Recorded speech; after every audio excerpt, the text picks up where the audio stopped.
هر خطا خورا د اتفاق نظریه کړلا کور په کور نارا درول ولې ملمنا کړلا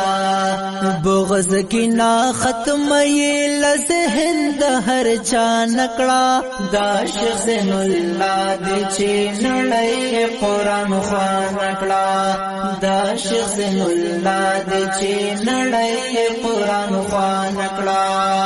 لارا او کوسای پرړا د دین روخان کړه دا شیخ زین الله د چې نړۍ قرآن خوان کړه دا شیخ زین الله د چې نړۍ قرآن خوان کړه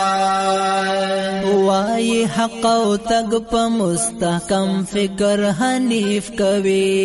واړه اکابر یت تایید کوي تعریف کوي وای حق او تګ په مستحکم فکر حنیف کوي واړه اکابر یت تایید کوي تعریف کوي بند خلګي د هر مفسد او بد زبان